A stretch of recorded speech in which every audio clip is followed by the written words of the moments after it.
Okay, now we're gonna go over scene stuff. Now, the scene stuff button, I don't think that's actually what it's called, but we'll just be going over this one. Now, in this, we've got different types of lights, cameras, floor, sky, and something called an environment in these ones, but we're not going to worry about these ones. Um, so let me just quickly set something up so I can show you lights.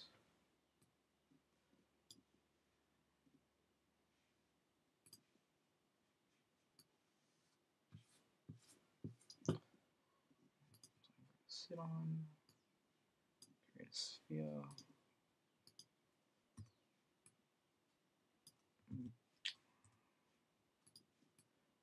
Up.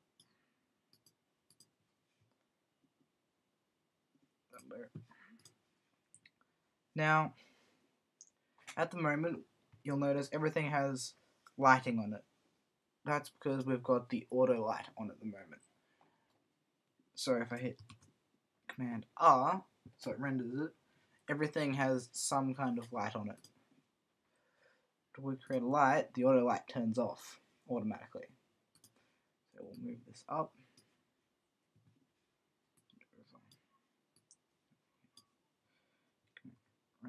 See, now I have control over the light in my scene.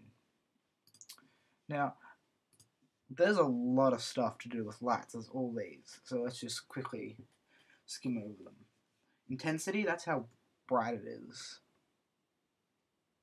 So it can go above 100 if you wanted to like have like a nuclear explosion and then have it die down. That's it.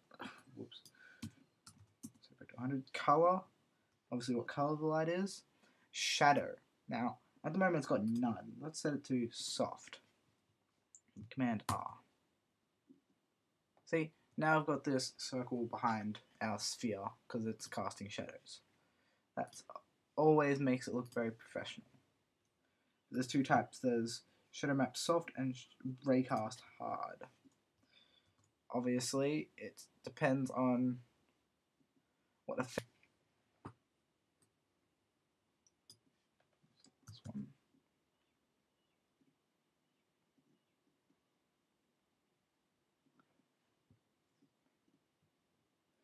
It must be amazing because it's taking forever, so it has to calculate all the awesomeness.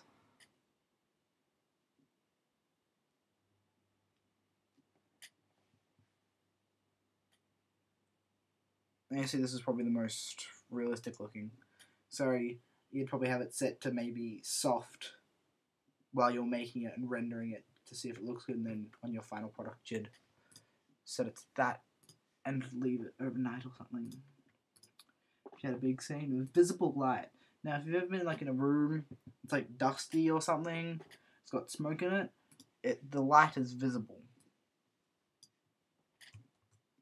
Like this. See, we have like a, it's like makes the light visible. Who would guess? This is a little, one is a little different.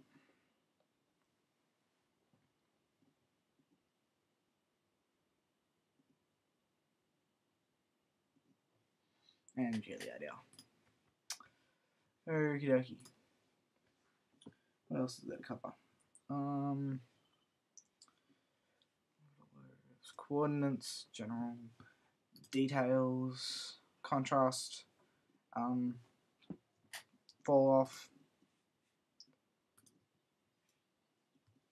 That's like this part where it goes from being a solid color being black. It's like how long it takes. You might want it to take forever to fall off or something.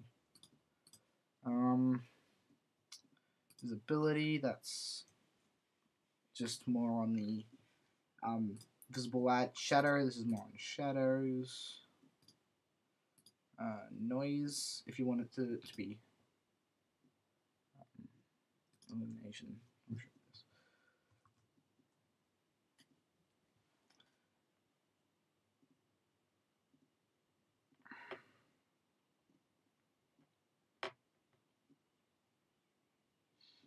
Now already you can see this is making some pretty nifty looking lights. Now you probably, I don't know what you would use this for, but yeah, I'm sure you could work something out. But that's for illumination. We'll go visibility, move it up, scale it down.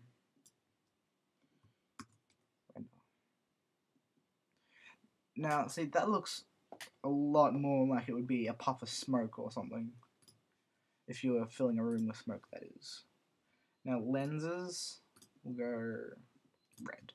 Now as you can see from the picture, it just adds a lens flare to the light. It'll kick in once the whole thing's done. There we go. It's very scary looking. Now you'd have that to suit, like if you were doing like a headlight, you wouldn't have a red one like this. You'd have that be the brake light or something. That's lights. Let's look at something else. Also, you'll notice the auto light came back on because we have no more lights in our scenes. Now, spotlights are basically the same, except they only look in one direction. And you can adjust the cone.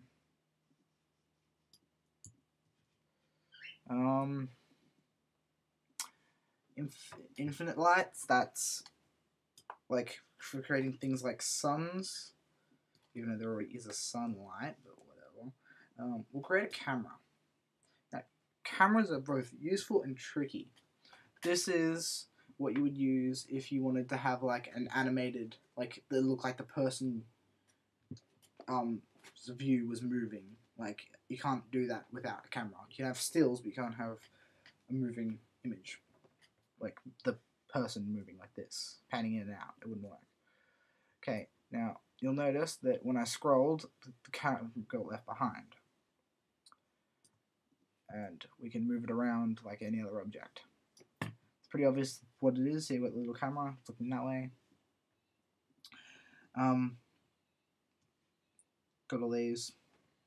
We'll go over fine-tuning your video once you've made one later. But something to do with cameras, moving them around can be a little, like getting good things can be tricky, and it's really easy to mess up. If we hit this button here, make it go white, we snap to our view, and when we scroll again, we haven't let go of it. You actually have to click there to let go of it. See, now the camera's moved in, and I mightn't have wanted that to happen, so whatever. That's how that's done. Now, target camera. Target cameras. Create two things. Create camera and camera target 1. Drag that onto your object that you want the camera to follow, and then say I animated my sphere to go that way. Oh, I animated my sphere to go that way. Fail. There we go. Now when I move my sphere, it's always looking. The camera's always looking at it.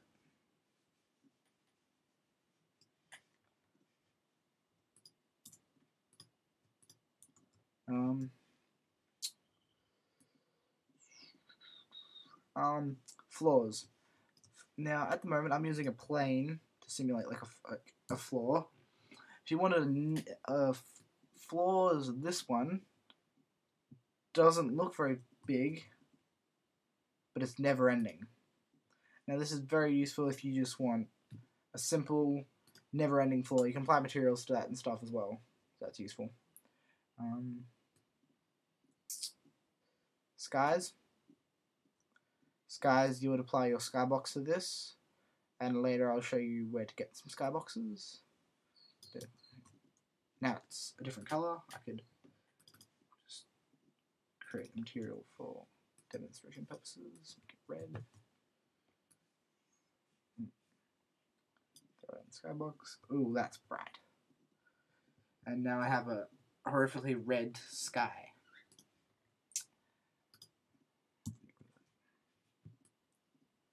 Environment, that's like fog. What am I creating a ray for? Sunlight. We'll go over sunlight.